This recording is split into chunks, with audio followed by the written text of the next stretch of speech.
The love that you talk about and the love that I talk about are very different. So when we say God is love, that love is different from when you say I love my wife. They're very different. So all that the mind is putting forth, they are subject to some laws. The love that I am talking about is not emanating from the mind. Therefore it is something very different. The love that you are talking about is my wife, my son, my daughter. The self is involved. So this is subject to some laws. What are these laws? One basic law is you will fall by the very same thing using which you rose. So this love through which your bond rose, became strong and grew, has to dissipate, has to disintegrate. It can't escape that law. That very love, that very attraction would cease to be attractive. That very attachment would become a burden. It has to happen and it will perish. Like a seed becomes a tree, and the tree becomes a seed. It gives flowers and fruits and the seeds, the tree perishes. All things go in cycles. So if you rise through violence, you will perish through violence. So all these things move in cycles.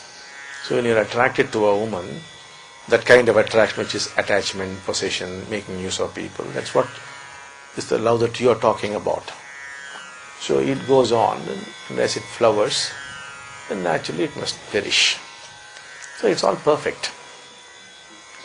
I don't see anything wrong with it. But if you discover that other kind of love we are talking about, that is everlasting, of course, because it is not subject to these cycles, because it is not self-based. This is self-based. Whatever is self-based will move in cycles. The yin-yang rhythm would take over.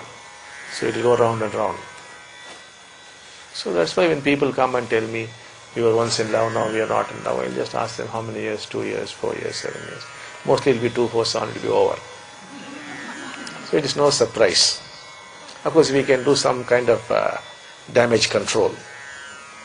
But it's gone, the charm is gone, unless you are very mature and you can see the other person differently. Now you must find other reasons to become attached to the person. You must find some newer things in the person. Then you get a new lease of life. But the old thing is gone. Because old things will have to go, the mind has got used to it. Once the mind gets used to it, it has no more interest. It just drops it.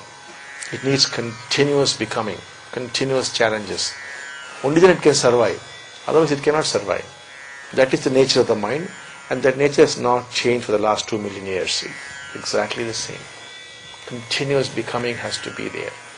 Now we are talking of being, which is very different. You are caught up in the becoming mode. Just to continuously become.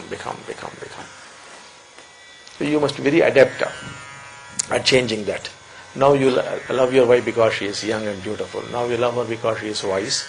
Then you love her because she has got money. Now you love her because she has served you. So you have to keep changing intelligently. Or you must come to some wise people like our dasas who are not married but know all these things, but who can do some repair work for you. That is how you have to manage the whole situation. Many people naturally learn these things. It comes to them very naturally. If it does not, you need help.